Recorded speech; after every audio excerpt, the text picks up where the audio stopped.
लगातार हम लोग इसी चीज़ पे चर्चा करते भी रहते हैं कि चीज़ों को और बेहतर कैसे किया जाए। जो लोग अभी नहीं जागरूक हो पाए हैं उनको भी जागरूक कैसे किया जाए, और गोरखपुर की जो जनसंख्या है उसमें 100% लोगों तक कैसे पहुंचाया जाए, अपनी बात को कैसे पहुंचाया जाए। कि जो है आप लोग उन लोगों के लिए काम कर रहे हैं जो नहीं के बराबर हैं और जिनका थोड़ा सा काम वेबसाइट पे जाके ज़्यादा दिखता है। तो मैं सामने गया, उनसे बात किया दीपक जी से कि दीपक जी क्या मैं आपकी वेबसाइट बना दूं। दीपक जी ठेले वाले सोचा भी नहीं होगा कि वो वेबसाइट वर्ड ही नहीं बोल पा रहे थे कि वेबसाइट। लेकिन हम क्योंकि यहाँ पे रहे हैं और हमारी स्कूलिंग यहीं से हुई है, तो हम गोरखपुर के पोटेंशियल को बहुत अच्छे से जान रहे थे कि अगर यहाँ पे चीज़ों को समझाया जाए और अच्छे से अगर हम लोग एक्सप्लेन करें तो लोग सपोर्ट करते हैं, चीज़ों को अडॉप्ट करते हैं। हाँ, पत्थर तो रोज ही टूटते हैं चट्टानों से, मगर जो जुड़ जाते हैं वो चट्टान हो जाते हैं। और बच्चे तो रोज ही जन्म लेते हैं, मगर जो कर्म अच्छे करते हैं वो महान हो जाते हैं। गोरखपुर में अपनी महानता की मिसाल देते हुए दो ऐसे लोग, जिन्हें मैं बच्चा तो नहीं कहूँगी, ये कर्म योगी हैं और आज की पीढ़ी को जो है प्रेरणा देने वाले हैं, हमारे बीच उपस्थित हैं कोर्ट जेस्टर से राहुल जी और विशाल जी। मैं हार्दिक स्वागत, वंदन और अभिनंदन करती हूँ आपका।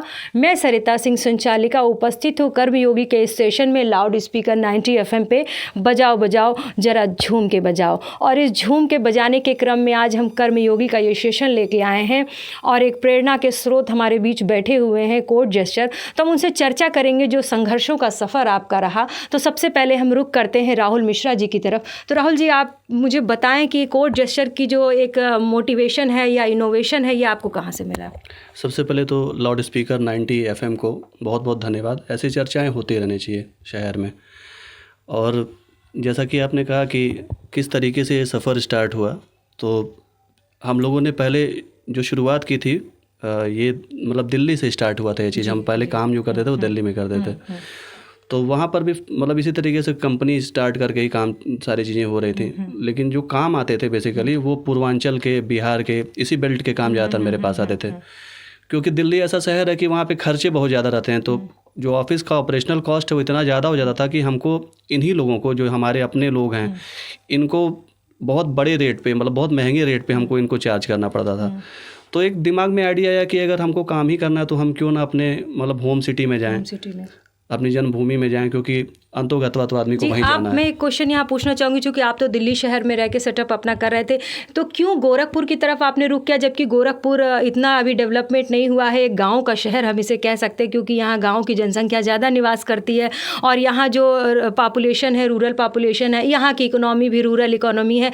तो कहीं ऐसे आपको लगा नहीं कि यहाँ पर ख़तरे ज़्यादा हैं, जोखिम ज़्यादा है, लेकिन आप चूँकि सेवा का काम कर रहे हैं तो आपको कहीं लगा नहीं कि अपनी जेब से ही लगाना पड़ेगा? बिल्कुल सही करें मैम, इस तरीके की चीज़ें भ्रांतियाँ मन में भी आई और जो मित्र यार दोस्त जो थे उन्होंने भी मना किया कि देखिए आप एक अच्छे सेटअप को छोड़ के किसी ऐसे जगह पे जा रहे हैं जो वास्तव में एक गांव या ग्रामीण पृष्ठभूमि से बिलोंग करता है। लेकिन हम क्योंकि यहाँ पे रहे हैं और हमारी स्कूलिंग यहीं से हुई है, तो हम गोरखपुर के पोटेंशियल को बहुत अच्छे से जान रहे थे कि अगर यहाँ पे चीज़ों को समझाया जाए और अच्छे से अगर हम लोग एक्सप्लेन करें तो लोग सपोर्ट करते हैं, चीज़ों को अडॉप्ट करते हैं। हाँ, लेकिन चैलेंजेस थे स्टार्टिंग में। जब 2014 में हम लोगों ने यहाँ पे रुख किया तो चीज़ें बहुत मतलब बिखरी हुई थी एक तरीके से डिजिटल के रूप में। मतलब जियो के पदार्पण से पहले और जियो के पदार्पण के बाद चीज़ें बहुत बदल गई हैं। तो 2014 का मतलब है कि जियो के पहले चीज़ें चल रही थी ये सब ऐसी। तो डेटा पैक्स इतने महंगे होते थे कि लोग ये ताजुब करते थे कि मतलब डिजिटल चीज़ें होंगी तो ठीक है, लेकिन उसको यूज़ करेगा कौन, यूट्यूब चलाएगा कौन। टेक्निकल नो हाउ की कुछ कमी थी, टेक्निकल लोग की भी कमी थी। जो यहाँ पे कंपनियां पहले से वर्क कर रही थी वो भी ठीक तरीके से मतलब नॉलेज बढ़ाने पे या अवेयरनेस पे काम नहीं करती थी। तो उससे दिक्कतें ये थी कि मतलब लोगों के बीच में अवेयरनेस की बड़ी कमी थी। जी, अवेयरनेस की। अब मैं विशाल जी की तरफ रुख करती हूँ, उनसे पूछूंगी कि आपकी ये जोड़ी कोर्ट जेस्टर, ये आपकी जोड़ी कब बनी? आप लोग कब साथ में आपने सोचा कि हम एंटरप्रेन्योरशिप करें और साथ में मिल के करें? तो ये थोड़ा सा आप अपना बताएं। सबसे पहले तो लाउड स्पीकर FM को प्रणाम और धन्यवाद स्टूडियो में अपने बुलाने के लिए। जोड़ी तो हम लोग की बन गई थी जब हम पैदा हुए तभी, क्योंकि ये बड़े भाई हैं हमारे। तो शायद कोर्ट जेस्टर जो अभी है वो है भी इसलिए क्योंकि दोनों लोग भाई हैं, क्योंकि 24 घंटे हमारे पास रहते हैं कुछ नया सोचने के लिए, कुछ सकारात्मक सोचने के लिए, और लगातार हम लोग इसी चीज़ पे चर्चा करते भी रहते हैं कि चीज़ों को और बेहतर कैसे किया जाए। जो लोग अभी नहीं जागरूक हो पाए हैं उनको भी जागरूक कैसे किया जाए, और गोरखपुर की जो जनसंख्या है उसमें 100% लोगों तक कैसे पहुंचाया जाए, अपनी बात को कैसे पहुंचाया जाए। तो जो जागरूकता की कमी है उसको कैसे फुलफ़िल किया जाए, तो ये एक बेहतर रहता है। इस उम्र में चूंकि बहुत सारे लोग बड़ी बड़ी कंपनियों में जॉब करते हैं और वो चाहते हैं कि बड़े पदों पर रहें और बहुत सारी सैलरी अर्न करें, तो ऐसे में आपने क्यों ये सोचा कि हम खुद का अपना काम करें? जैसे एक कहावत है कि जन्मभूमि स्वर्गादपि गरीयसी, तो अब जन्मभूमि यही थी तो करना कुछ ये था। जैसे आत्मसंतुष्टि भी एक चीज़ रहती है। पैसा तो अपनी जगह पे हम यहाँ भी कमाई ले रहे हैं उतना जितने में चल जाती हैं चीज़ें। हो सकता है वहाँ पे हम इंटू 4 कमाते, इंटू 5 कमाते, लेकिन हो सकता है वहाँ हम संतुष्टि उतनी नहीं कमा पाते जितना यहाँ कमाते हैं। वो डिवाइडेड बाई 10 हो जाता। जी। तो आप खुश हैं अपने काम से? बिल्कुल संतुष्ट हैं, खुश हैं। मैं एक प्रश्न ये राहुल जी से मैं करना चाहूँगी, आप दोनों से ही हो सकता है ये प्रश्न। मैंने कहीं पर सुना था कि जो है आप लोग उन लोगों के लिए काम कर रहे हैं जो नहीं के बराबर हैं और जिनका थोड़ा सा काम वेबसाइट पे जाके ज़्यादा दिखता है। ऐसे बहुत सारे लोग हैं, बहुत सारी नई संस्थाएं हैं, बहुत सारे एंटरप्रेन्योर्स हैं, बहुत सारे लघु कृषि उद्योग हैं, उद्यमी हैं। तो उन NGOs को आप सपोर्ट करते हैं, तो वो क्या है, थोड़ा सा हमें बताएं। मैम देखिए, जिस तरीके से हम लोग कॉमर्शियल काम तो एक तरफ कर ही रहे हैं, लेकिन हम लोग का एक सेंस रहता है कि हम लोग सोशल भी रहें, कि मतलब आदमी है तो सोशल तो रहना ज़रूरी है। लोगों के बीच में एक धारणा रहती है कि सॉफ्टवेयर डेवलपर होगा या वेब डेवलपर होगा या IT का आदमी होगा तो वो समाज से कट के होगा। ऐसा कोई बात नहीं है, वो सामाजिक प्राणी ही है अंतोगत्वा जो भी है। तो है क्या कि जैसे अब अगर आदमी मतलब ये सोचेगा कि हमको काम करना है, जैसे मान लीजिए कि सोशल काम करना है, तो उस वाले दृष्टिकोण में हम लोगों ने एक स्टार्ट किया कि डिजिटल उड़ान एक कैंपेन हम लोगों ने शुरू किया। उसमें क्या था कि जैसे पहले तो ये समझ लिया कि डिजिटल उड़ान है क्या। डिजिटल उड़ान एक ऐसा कैंपेन है जहाँ पर हम लोग नीडी लोगों की, जो वास्तव में जिनको नीड है, उनकी हम लोग वेबसाइट भी बनाते हैं, साथ ही साथ और भी उनको अवेयर करते हैं कि आप डिजिटल के मीन्स को और यूज़ कर पाएँ। जैसे कि मान लीजिए क्योंकि कोई ठेले और पटरी वाले हैं या कोई घरेलू महिलाएं हैं या फिर कोई दिव्यांगजन हैं जो जिनके पास वास्तव में उतनी पूंजी नहीं है कि वो इसमें इन्वेस्ट कर सकें, तो हम उनको सपोर्ट करते हैं कि आप उसमें और अच्छा करके दिखाएं, वो भी बिना कोई शुल्क लिए। ये आइडिया कहाँ से आया? क्योंकि जब हम लोगों ने स्टार्टिंग किया था 2014 में, तो हम लोग शहर के तमाम बड़े बड़े बिजनेसमैनों से भी मुलाकात की है, मध्यम दर्जे के बिजनेसमैनों से भी मुलाकात की है। उनके बीच में एक धारणा बनी हुई थी कि IT या जो डिजिटल की दुनिया है वो एक आभासी दुनिया है, उसका वास्तविकता से कोई लेना देना नहीं है, उससे कोई लाभ नहीं मिलता है। तो ये बात मुझे चुभ गई कि हमको लगा कि मतलब जो अच्छा सर, कोई एक ऐसी केस स्टडी मुझे बताइए, क्योंकि बहुत बड़े नाम तो मैं नहीं चाहूँगी क्योंकि ये श्लाघा होगी, एक प्रचार होगा। तो मैं चाहती हूँ कि कुछ ऐसे नाम बताइए जो कोई छोटा पर्सन, कोई ऐसा व्यक्ति ज़रूरतमंद जो आपसे जुड़ा हो और उसकी ज़िंदगी बदल गई हो। जी। तो जैसे बख्शीपुर में अब एक प्रतिष्ठान था, उनका नाम नहीं लेंगे, उनसे मैं मिल के तुरंत ही बाहर निकला। उनकी भी धारणा बिल्कुल ऐसी ही थी कि डिजिटल दुनिया से कोई लाभ नहीं मिलता, फ़ायदा नहीं मिलता है। जस्ट उनके सामने ही गुप्ता जी ठेला वाले, लिट्टी वाले थे। हम तुरंत दीपक जी के पास पहुंचे। ये गुस्से से निकला हुआ कैंपेन है, कोई ऐसा सच सोचा नहीं गया था कि हम आइडिया करेंगे, प्लान करेंगे, ऐसा कुछ नहीं। तो मैं सामने गया, उनसे बात किया दीपक जी से कि दीपक जी क्या मैं आपकी वेबसाइट बना दूं? दीपक जी ठेले वाले सोचा भी नहीं होगा कि वो वेबसाइट वर्ड ही नहीं बोल पा रहे थे कि वेबसाइट मतलब क्या होता है, कैसे होता है, उनको कोई जानकारी नहीं थी। तो हम उनको समझाए 15 मिनट 20 मिनट, मतलब अच्छे से उनको एक्सप्लेन किया कि देखिए वेबसाइट में ऐसी ऐसी चीज़ें होती हैं, व्हाट्सएप आप यूज़ कर सकते हैं, इंस्टाग्राम पे आप ये सब चीज़ें कर सकते हैं।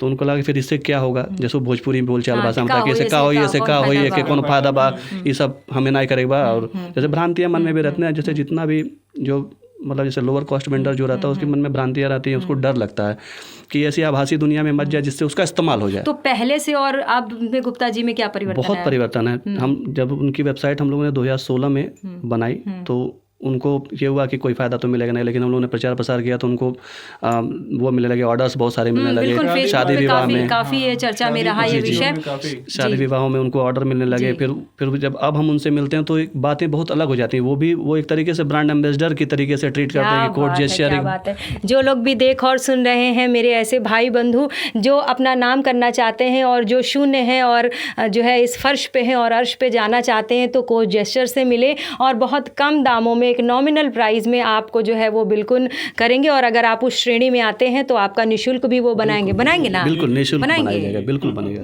देख लीजिए, मैं बोल रही हूँ यहाँ से, और ये ज़रूर बनाएंगे, वरना आप लोग मेरे पास आइएगा। तो बहुत अच्छी रही ये चर्चा। बस जाते जाते एक प्रश्न और कि क्या कोई ऐसी महिला, क्योंकि हम शहर में एक थीम है भाई, महिला शक्ति की भी थीम चल रही है, तो क्या किसी महिला को आगे बढ़ाने में आपने कोई काम किया, कोई ऐसा NGO, कोई संस्था, कोई इंडिविजुअल? मैम देखिए, डिजिटल उड़ान में 3 लोगों का मैंने नाम लिया, ठेले पटरी वाले और घरेलू महिलाएं अच्छा। और दिव्यांगजन। ये तीनों लोग अगर नीडी हैं तो इनकी वेबसाइट हम लोग free of cost, completely free, इसमें कोई छुपी हुई शर्त नहीं है। तो उसके लिए शर्त यही होगी कि वो भाई गरीबी रेखा के नीचे होना चाहिए, मान लीजिए नीडी हो। जी, एक शर्त यही है कि वो नीडी हो, जैसे वो नहीं पे कर सकते हैं चार्ज। जी जी जी। नहीं, बहुत अच्छा। एक और ये प्रश्न बड़ा सोशल मीडिया पे वायरल हो रहा था, मैंने भी कहीं उड़ते उड़ते खबर सुनी, दीवारों के भी कान होते हैं, तो मैंने सुना कि बहुत सारे लोग बड़ा प्रेशर देके, जबकि वो नीडी नहीं है और ज़बरदस्ती कहते हैं कि नहीं आपको बनाना पड़ेगा, तो ऐसे में आप कुछ कहना चाहते हैं? ऐसे में यही है कि उनको समझनी चाहिए बाकी लोगों की भी परेशानियां, कि अगर कोई फर्म या अपना कॉर्पोरेट कुछ शुरू किया है तो उसके खर्चे होते हैं, तो मतलब नहीं अगर पूरे कॉस्ट तो आप उनसे डिस्काउंट की उम्मीद कर सकते हैं कि कुछ डिस्काउंट कर दें, लेकिन अगर फ्री ऑफ कॉस्ट, ऐसे में ज़रूरतमंदों की जो है ज़रूरत रह जाएगी और वो लाभान्वित होते रहेंगे। जी जी जी। और जो महिला वाली बात आपने की, तो हमने एक महिला है, उनका हम लोगों ने बनाया है, उनका नाम अनुरागिका श्रीवास्तव है, बशारतपुर में रहती हैं, हैंडीक्राफ्ट का काम वो करती हैं। पहले उनका काम गोरखपुर के एरिया में मतलब दिखता था, क्योंकि वो हैंड टू हैंड मतलब 1 to 1 कम्युनिकेट करके बेचती थी। इंस्टाग्राम का मेनली उपयोग करती थी वो अपनी चीज़ों को दिखाने के लिए। पर इंस्टाग्राम पे क्या है कि आपके पास जनता उतनी ज़्यादा नहीं रहती है कि आप चीज़ों को दिखा पाएँ। तो इंस्टाग्राम से पहले वो अपना काम करती थी, ऑर्डर्स आते तो बहुत मतलब सिस्टमेटिक नहीं रहता है इंस्टाग्राम। जैसे मान लीजिए 100 लोगों के ऑर्डर आ गया तो आप बैठ के एक एक लोग को रिप्लाई करेंगे, तो वो चीज़ें थोड़ा अनप्रोफेशनल भी लगती हैं। तो उनसे बातचीत करके उनकी फ्री ऑफ कॉस्ट एक वेबसाइट बनाई गई, जहाँ उनके द्वारा किए गए सारे काम वहाँ पे आराम से देख सकते हैं, कौन कौन से क्राफ्ट बनाते हैं। फ्री ऑफ कॉस्ट का जो है एक होता है ना कि जो आप निःशुल्क करते हैं तो इसमें एक बड़ी खुशी मिलती है। जी जी। तो आपको किस तरह का अनुभूति होता है जब आप किसी की ऐसी मदद, जरूरतमंद की सहायता करते हैं, तो आपको कैसी अनुभूति होती है? क्योंकि ये ईश्वर से मिलाने वाली एक अनुभूति होती है, तो आप अपने शेयर करें। मैम देखिए, होता क्या है कि जैसे कोई भी मतलब किसी भी धर्म का अगर व्यक्ति हो तो उसके धर्म में ये जरूर लिखा होगा कि आप अपने कमाई का अंशदान जरूर करें। तो अगर आप अंशदान नहीं कर सकते हैं तो कर्मदान कर दें। कर्मदान तो किया जा सकता है, जैसे मेरा कर्मदान है, ये अंशदान बिल्कुल भी नहीं है। तो वो एक तो बहुत अच्छा लगता है कि आप किसी गरीब की मदद कर रहे हैं। तो जैसे हम लोग आईटी के हैं तो हम लोग आईटी के तौर पे कर्मदान कर सकते हैं, तो इस वजह से अच्छा लगता है मन में भी। देश सेवा का तरीका अलग अलग है। देखिए, कर्मयोगी वही होता है जिसकी जो है आत्मा परमात्मा से मिली होती है, जिसके मन में कर्म करने की एक भावना होती है। नेकी कर दरिया में डाल, एक बहुत बड़ी युक्ति जो है इसमें काम करती है। और सच्चा कर्मयोगी वही कहलाता है जो ये सोचते हुए कि कल क्या होगा इसकी फिक्र किए बिना आगे बढ़ता जाता है। तो 2 कर्मयोगी हमारे बीच आज बैठे हुए हैं, बहुत अच्छी ये चर्चा रही। जाते जाते अंतिम बस ये प्रश्न कि अगले 20 सालों में आप गोरखपुर को कहाँ देखते हैं इस कोर्ट जस्टिस के साथ जोड़ के? मैम, गोरखपुर में पोटेंशियल बहुत है, इसी वजह से ही हम लोग 2014 में आए थे। तो पोटेंशियल वो है बिल्कुल, और जिस हिसाब से डेवलपमेंट माननीय योगी जी कर रहे हैं उस हिसाब से बहुत आगे जाने वाला है। ओडीओपी वाला जो उनका योजना मिले, और टेराकोटा वाले लोगों से भी बातचीत हमारी हो रही है कि हम उन्हें भी डिजिटल इस तरीके से जोड़ें कि लोग घर बैठे भी उनकी, जैसे अभी भी बहुत लोग टेराकोटा से अछूते हैं इसी शहर में, जबकि यहाँ का ओडीओपी का मेन प्रोडक्ट है वो, पर फिर भी अछूते हैं। तो उनको भी डिजिटल करके उनके सामानों को, उनकी कलाकृतियों को हम पहुँचाएँ लोगों के घर तक। और मेनली जो 20 साल में मेन डेवलपमेंट आएगा वो डिजिटलीकरण की वजह से ही आएगा। तो मिलते हैं अगले हफ्ते फिर कर्मयोगी के सेक्शन में और किसी और नए कर्मयोगी के साथ, और उनकी जीवन की यात्रा और जीरो से हीरो तक का सफ़र देखेंगे और सुनेंगे। और आज के इस चर्चा में ये कार्यक्रम यहीं पर समाप्त करने के लिए मैं आपसे आज्ञा चाहती हूँ। नमस्कार।